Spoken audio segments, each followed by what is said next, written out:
গল্প পিয়নের আসরে আজ শোনাবো বরেন গঙ্গোপাধ্যায়ের লেখা হাসির গল্প। এই রকম আরো ভালো ভালো গল্প শুনতে সাবস্ক্রাইব করুন আমাদের গল্প পিয়ন চ্যানেলটিকে। আর সবার আগে নোটিফিকেশন পেতে পাশে থাকা বেল আইকনটিকে প্রেস করতে ভুলবেন না। শুরু করছি আজকের গল্প, টাকের ওষুধ। ষষ্ঠীপদর একটাই দুঃখ, দুঃখ চুল নিয়ে। চড়চড় করে মাথা থেকে চুল উঠে যাচ্ছে। মাথায় চিরুনি বোলাতে আজকাল আর সাহসই হয় না। চিরুনির সঙ্গে গোছা গোছা উঠে আসে। এইভাবে যদি চুল উঠতে থাকে চাঁদি সাফ হয়ে যেতে কতক্ষণ। এমনিতেই তো মাথার সামনের দিকটায় বেশ ফাঁকা হয়ে উঠেছে। ব্রহ্মতালুতে গোপনে গোপনে একটা টাকও এমন ভাবে গজিয়ে উঠেছে যে এখন আর তা বোধহয় লুকিয়ে রাখবার উপায়ই নেই। এই তো আজই সকালবেলা বাজার করে ফিরছে ষষ্ঠী। ভবতারণ বাবুর সঙ্গে দেখা। এই যে ষষ্ঠী, কেমন আছো? ষষ্ঠী একগাল হাসলো। আগে ভালো, ভালো তো দেখতেই পাচ্ছি, তা মাথায় টাক পড়ে গেল যে, এত অল্প বয়সে টাক পড়া কি উচিত? ষষ্ঠীর চোখ মুখ কেমন ফ্যাকাশে হয়ে ওঠে। কি যে বলবে ভেবে পায় না। মনে মনে ভাবে লোকটা ভীষণ ঘুঘু, ঠিক দেখতে পেয়েছে টাকটা, হাঁ করে তাকিয়েই থাকে। ভবতারণ বাবু ছাড়বার পাত্র নন। বললেন, তা কিছু লাগাচ্ছ টাগাচ্ছ? আজ্ঞে। আর অবহেলা করো না হে, শেষটায় কিন্তু পস্তাবে। টেকো লোকদের কপালে অনেক দুঃখ থাকে। আজকাল তো নানা রকম ওষুধ টষুধ বেরিয়েছে, তা লাগিয়ে দেখো না। ষষ্ঠীর মেজাজটাই খারাপ হয়ে যেতে থাকে। চুল উঠে যাওয়া টাক পড়া নিয়ে ওর কথা বলতে একদম ভালো লাগে না। টাক তো আর ইচ্ছে করে বানায় না কেউ, ওটা পড়লে কি আর করা যাবে। আসলে কিছু লোকের স্বভাবই থাকে খুঁচিয়ে খুঁচিয়ে কথা বলার। ষষ্ঠী মুখ ঘুরিয়ে নিল, তারপর হন হন করে বাড়ি মুখো রওনা দিল। বাড়ি ফিরে এসেও ওর মেজাজটা ঠান্ডা হতে বেশ খানিকক্ষণ সময় লাগলো। আর এরই মধ্যে একবার এর ফাঁকে ও আয়নার সামনে এসে মাথাটাকে ঘুরিয়ে ফিরিয়ে দেখলো ব্রহ্মতালুর টাকের উপর পাতলা কিছু চুল দিয়ে ঢাকা। খুব খুঁটিয়ে লক্ষ্য না করলে সেটা নজরে পড়ার কথা নয়, কিন্তু ভবতারণ বাবুর চোখ যেন শকুনের চোখ, খুঁজে খুঁজে ঠিক টাকটাই আবিষ্কার করেছে। ষষ্ঠী ঠিক করলে ফের যদি লোকটার সঙ্গে দেখা হয় ও মুখ ঘুরিয়ে থাকবে। আজে বাজে লোককে বেশি লাই দিলেই ঝামেলা। বলে কি না, কত ওষুধ টষুধ বেরিয়েছে, লাগিয়ে দেখো না। ষষ্ঠী হাসবে না কাঁদবে? কত ডাক্তার কবরেজ যে ও করেছে হিসেব আছে নাকি? ডাক্তারদের পেছনেও কম টাকা ঢেলেছে, কম ওষুধ খেয়েছে। এই তো মাস কয়েক আগে এক কবরেজ মশাই গলা বাজিয়ে বললেন, দেখো হে, নিয়ম মেনে যদি চলো, তোমার মাথায় আমি নতুন চুল যদি গজিয়ে দিতে না পারি কবরেজই ছেড়ে দেব। ষষ্ঠী কখনো যা করে না তাই করে বসেছিল। ঢিপ করে কবরেজ মশাইকে একটা প্রণাম করে বসেছিল। আহা, করো কি করো কি, ওঠো হে ওঠো। আসল কি জানো, জীবনে কখনো ভেঙে পড়লে চলবে না, সব সময় ভরসা রাখতে হয়। মাথায় তোমার চুলের হাত বসিয়ে দেব, দেখো না। ষষ্ঠীর চোখ দুটো চকচক করে উঠেছিল। বলল, আগে তাই যদি পারেন চিরকাল আমি আপনার দাস হয়ে থাকবো। হে হে হে, তা তো থাকবেই। এই শর্মার কাছে যখন এসেছো তখন আর তোমার ভাবনাটা কি? তার সঙ্গে টাকা পয়সা কিছু আছে তো? ষষ্ঠী বলল, টাকার জন্য ভাববেন না কবিরাজ মশাই, যা লাগে আমি খরচ করতে রাজি। আর সত্যি সত্যি যদি মাথায় চুল গজিয়ে দেন তাহলে যা চাইবেন তাই দেব। বেশ, কথাটা কিন্তু মনে রেখো। কবিরাজ মশাই তার মানধাতার আমলের আলমারি ঘেঁটে এক গাদা পাঁচন আর মালিশ এনে গুঁজে দিলেন ওর হাতে। বুঝলে হে, অনেকখানি ওষুধ, 195 টাকা 96 পয়সা।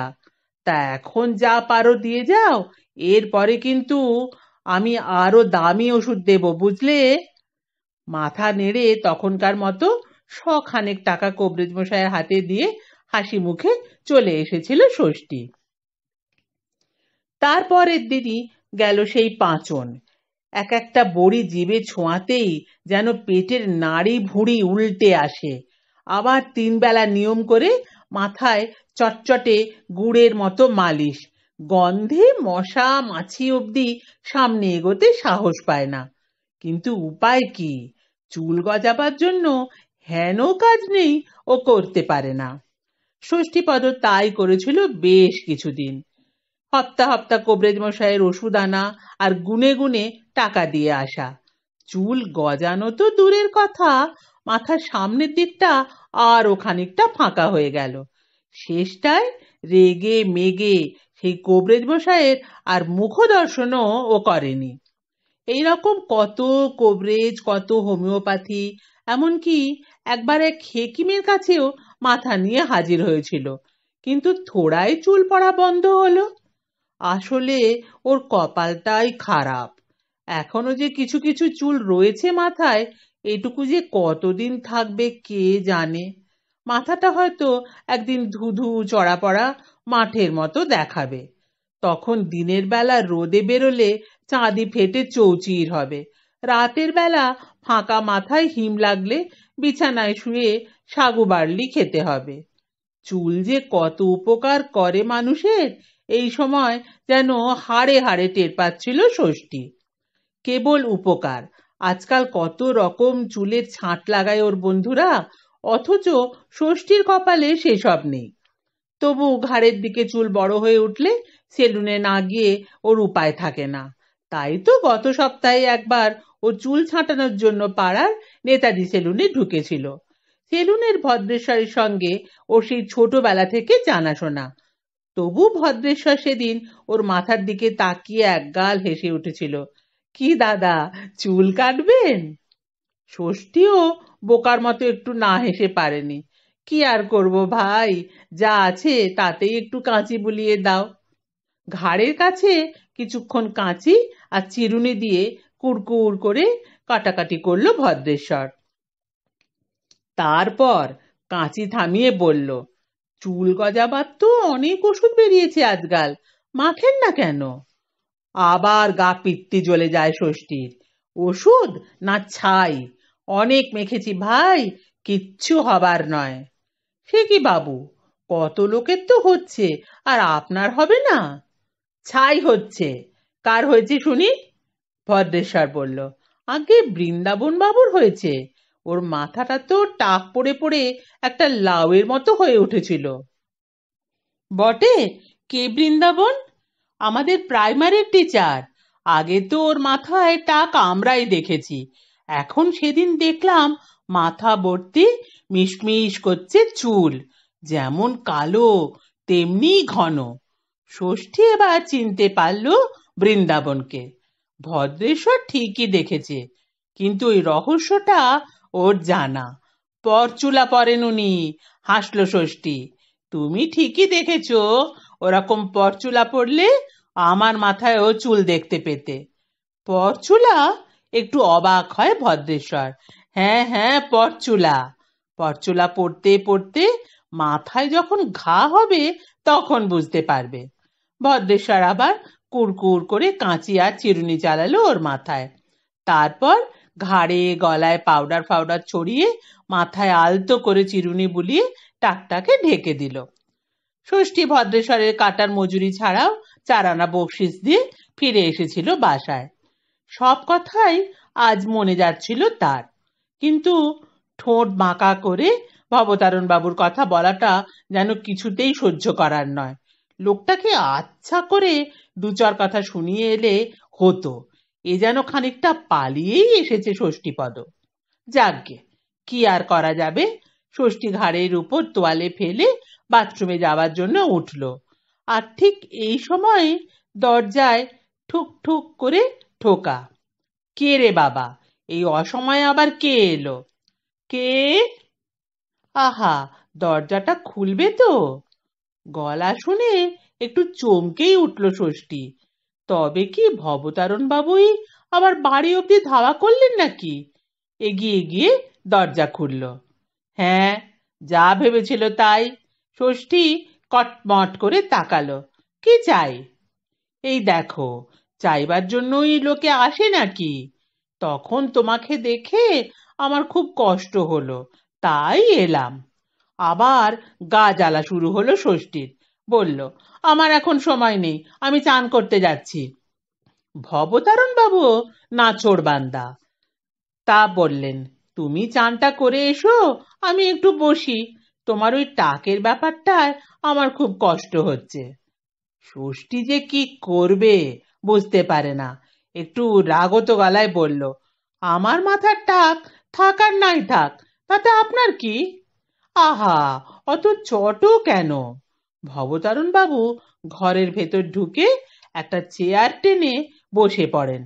মাথা যখন রয়েছে টাক তো পড়তেই পারে, কিন্তু আমি বলি কি, কি তাকে যাতে চুল গজায় সে চেষ্টা একবার করেই দেখো না। আপনি আমার টাকের পেছনে লেগেছেন কেন শুনি? সেই তখন থেকে কেবল আমার টাক নিয়ে কথা বলছেন। ভবতারণ বাবু হাসলেন। ছোটো না ষষ্ঠী, ছোটো না। আমার একটা কথা শুনবে? বলুন। আমার মাথার দিকে তাকাও, একবার তাকাও না। এখন তো কত ঘন চুল দেখতে পাচ্ছ, কিন্তু এককালে ঠিক তোমারই মতো আমার মাথায়ও টাক পড়তে শুরু করেছিল। তারপর ভগবানের আশীর্বাদে টাক পড়া বন্ধ হয়, নতুন চুল গজাতে শুরু করলো। কি বলতে চান আপনি? মিথ্যে নয় ভাই, যা সত্যি তাই বলছি। তোমরা তো আবার আজকালকার ছেলে, কথা টথা শুনতেই চাও না। ষষ্ঠীপদর কেমন যেন কৌতুক বাড়ে। ভবতারণ বাবুর যে বানিয়ে বানিয়ে বলছেন তা মনে হয় না। পাশের একটা চেয়ার টেনে নিয়ে বসে পড়ে। সত্যি বলছেন? আপনারও টাক পড়তে শুরু করেছিল? মিথ্যে বলবো কেন? টাক পড়া যে কি যন্ত্রণার তা আমি জানি। মাথা ভোঁ ভোঁ করতো, ভালো করে ঘুম হতো না। জানো হে, দুশ্চিন্তায় দুশ্চিন্তায় আমি শুকিয়ে যাচ্ছিলাম। ষষ্ঠী নিজের সঙ্গে মিলিয়ে নিল। ঠিকই তো, ওরও তো এরকমই হয়। জিজ্ঞেস করলো, তা চুল গজালো কিভাবে? ভবতারণ বাবু একটু হাসলেন। আরে ভায়া, সেই কথাই তো বলবার জন্য কাজকর্ম ফেলে ছুটতে ছুটতে এলাম। তোমার চেয়ে বড় আনন্দ আর কি হতে পারে বলো? ষষ্ঠী হাঁ করে তাকিয়ে থাকে। লোকটাকে যেন এখন আর অত খারাপ লাগছে না। আসলে কি জানো, আমার কথা শোনো। তোমার তাকেও যদি চুল না গজায় তো কি বললাম? কি কথা শুনি? কথা মানে, আচ্ছা তুমি মন্ত্রতন্ত্রে বিশ্বাস করো? ভবতারণ বাবু পায়ের ওপর পা তুলে আয়েশ করে বললেন, তন্ত্রের সাহায্যে দিনকে যে রাত বানানো যায় তা তুমি জানো? কি করতে হবে বলুন না। ষষ্ঠী আরো খানিকটা এগিয়ে বসে। ঠিক আছে, তাহলে বলেই ফেলি। আমার এক পিস্তুত শ্বশুরের শ্যালক ঘোর তান্ত্রিক, তার কাছে একবার গিয়েই দেখো না। এমন তোমায় বিধান দেবেন যে মাথায় চুল না গজিয়ে আর উপায়ই থাকবে না। মন্ত্র পড়ে দেবেন। মন্ত্রই যে পড়বেন এমন কোনো কথা নেই, লোক বিশেষে তিনি বিধান দেন। এই যেমন আমাকে উনি কি একটা জংলা গাছের শেকড় তুলে এনে হাতে দিয়েছিলেন। সেই শেকড় বেটে দিন 7 আমি মাথায় লাগিয়েছি, ব্যাস, আর দেখতে হয়নি। কেমন যেন উত্তেজনা বাড়তে থাকে ষষ্ঠীর। পুরনো লোকদের কাছে এখনো কত গুপ্তবিদ্যা রয়েছে, কে তার হিসেব রাখে? বলল, কোথায় থাকেন উনি? সে যদি তুমি যেতে চাও, ঠিকানা ফিকানা সব লিখে দেব, না হয় একটা চিঠিও দিয়ে দেব, তোমার সুবিধে হবে। ষষ্ঠী বলল, নিশ্চয়ই যাব। আপনার কথা আমি অবিশ্বাস করতে পারি? কি নাম তার? ভবতারণ বাবু বললেন, জটিল বাবা বলেই আমরা ডাকি। আসল নাম জটিলেশ্বর মহারাজ। জটিল বাবা? হ্যাঁ জটিল বাবা নামে যেন জটিল বাবা কাজেও তেমন। যে কোনো জটিল সমস্যাই হোক না কেন সরল করে দিতে পারেন। তবে বাবার যথেষ্ট বয়স হয়েছে, এখন প্রায় 96-এর কাছাকাছি। কিন্তু ভেবে দেখো, এই বয়সে উনি 2-4 জন চেলা নিয়ে অজয় নদীর তীরে একটা আশ্রম বানিয়ে তন্ত্র সাধনা করে যাচ্ছেন। একবার তুমি গেলেই বুঝতে পারবে মনের কি জোর। অজয় নদীর তীরে? সে তো বীরভূমে। বীরভূম তো কি হয়েছে, দরকার হলে এসব ব্যাপারে হিল্লি দিল্লিও যাওয়া যায়। বীরভূম তো ঘরের কাছে হে। তাছাড়া বীরভূম হচ্ছে তন্ত্রমন্ত্রের দেশ। এখনো খুঁজে বেড়ালে অনেক সাচ্চা লোককে ওখানেই পাওয়া যাবে। না না, আমি যাব ভবতারণ দা, আপনি চিঠি লিখে দিন, আমি কাল সকালেই বেরিয়ে যাব। ভবতারণ বাবু হাসলেন, খসখস করে চিঠি লিখে দিলেন। তারপর বিদায় নেবার সময় বললেন, ফিরে এসে খবরটা দিও কিন্তু। পরদিন সকালেই ষষ্ঠীপদ ছোট্ট একটা সুটকেসে জামা কাপড় ভরে নিয়ে বেরিয়ে পড়লো।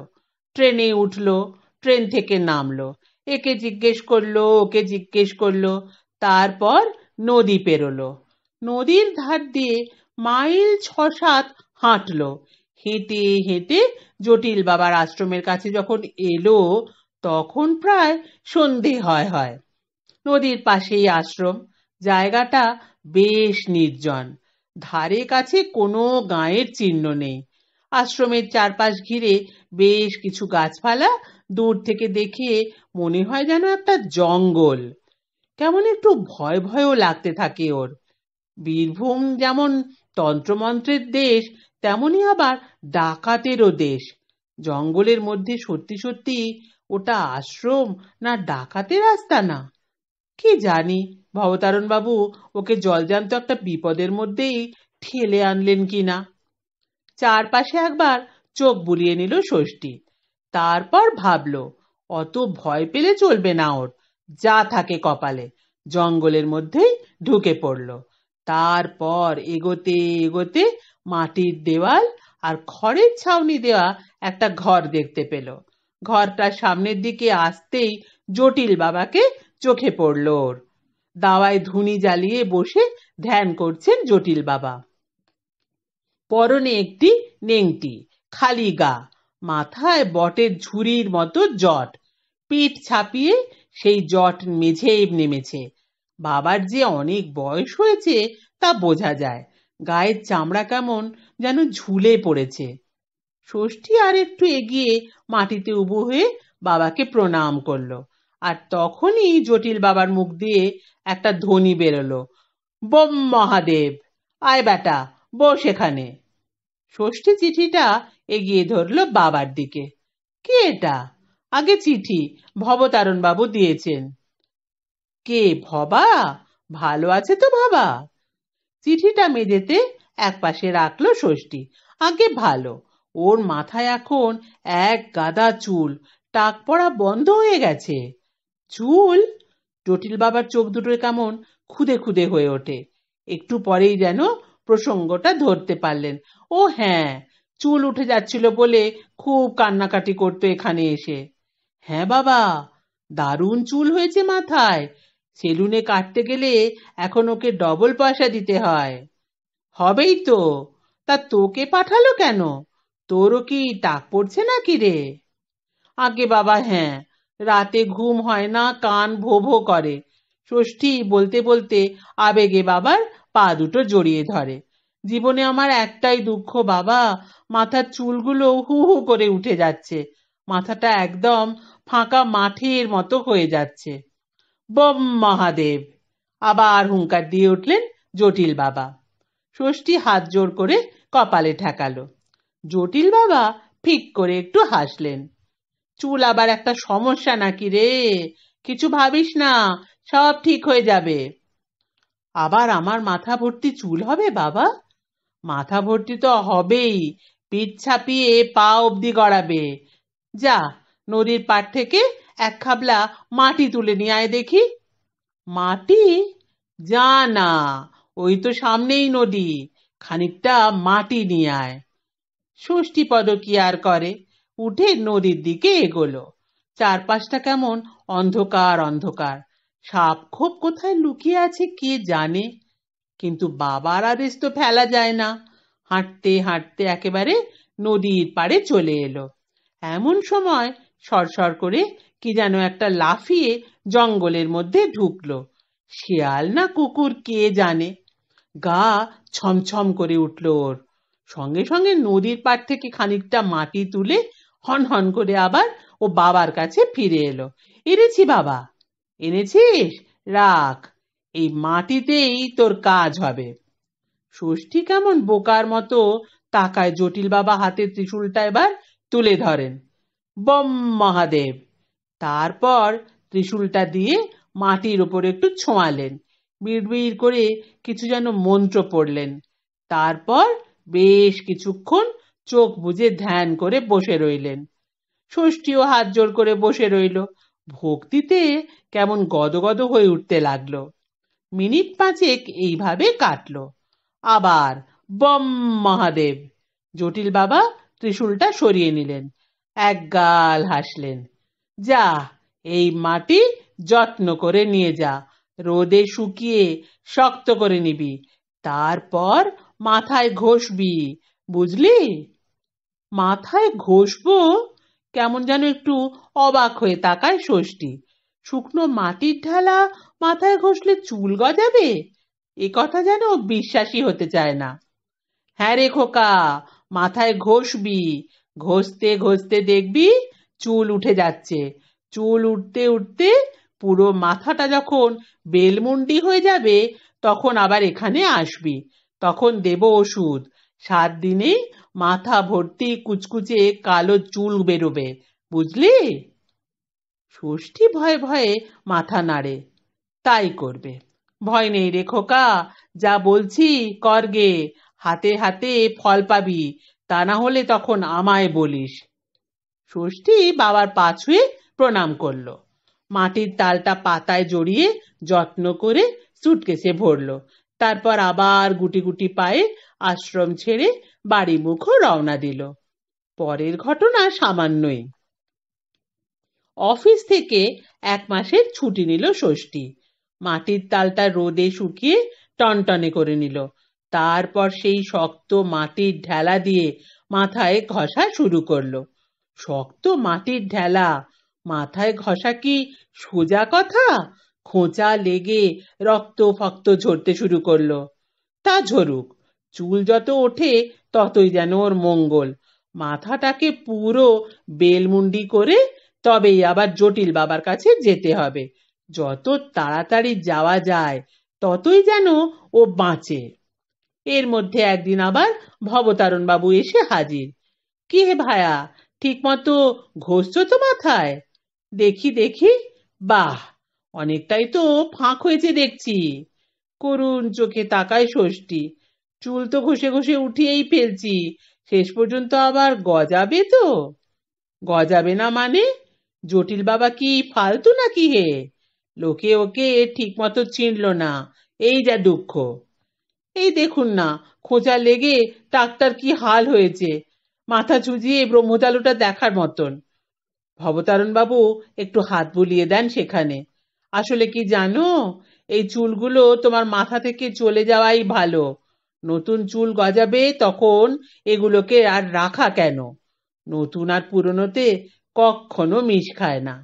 ষষ্ঠী বলে, তা তো বুঝলুম, কিন্তু এই ঘাড়ের দিকে চুলগুলো কিন্তু এখনো বেশ শক্তই ছিল, উঠতেই চায় না।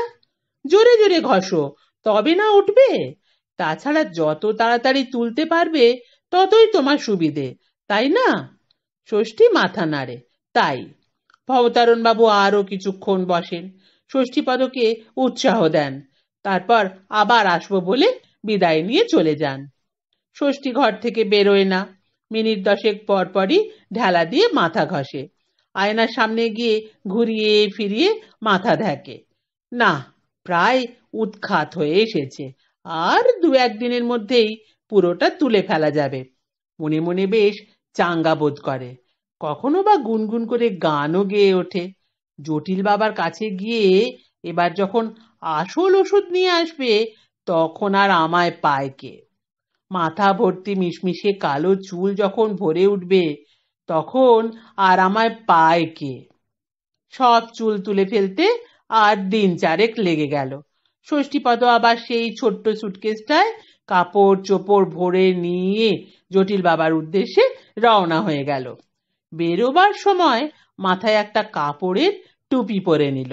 এমন ন্যাড়া লাউমুন্ডি মাথা নিয়ে কখনো রাস্তায় বেরোনো যায়? সারা রাস্তা বুকের মধ্যে যেন ঝমঝম করে বাজনা বাজছিল। আশ্রমে গিয়ে বাবার শ্রীচরণে এবার ঝাঁপিয়ে পড়তে হবে। বাবার জন্য একটা নতুন কাপড়ও কিনে রেখেছিল, সেটা প্রণামী হিসেবে দিয়ে আসতে হবে। তারপর ছুটতে আরম্ভ করলো ষষ্ঠী। যেতে যেতে আশ্রমের সামনে এসে দাঁড়িয়ে হাঁপাতে লাগলো। কি হলো রে বাবা, কাউকেই তো দেখছি না। এর আগের দিন তো বাবা এখানেই বসে ধ্যান করছিলেন, তবে কি আজ ঘরের ভেতরে রয়েছেন? ষষ্ঠীপদ গদগদ গলায় ডাকলো, বাবা, জটিল বাবা। কে? ঘরের ভেতর থেকে কে যেন সাড়া দিয়ে উঠেছে, কিন্তু এ তো জটিল বাবার গলা নয়। আবার ডাকলো, জটিল বাবা আছেন? আমি ষষ্ঠীপদ, বাবা আমি এসেছি। ঘরের ভেতর থেকে লোকটা ততক্ষণে বেরিয়ে এসেছে। কেমন ভোঁদড় মার্কা চেহারা। কাকে চাই?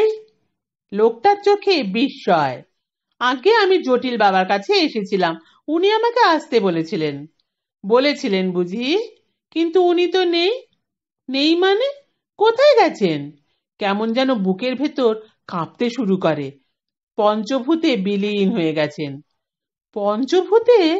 ষষ্ঠীর চোখ দুটো কেমন ঝুলে পড়ে। পঞ্চভূতে মানে? পঞ্চভূত বোঝেন না?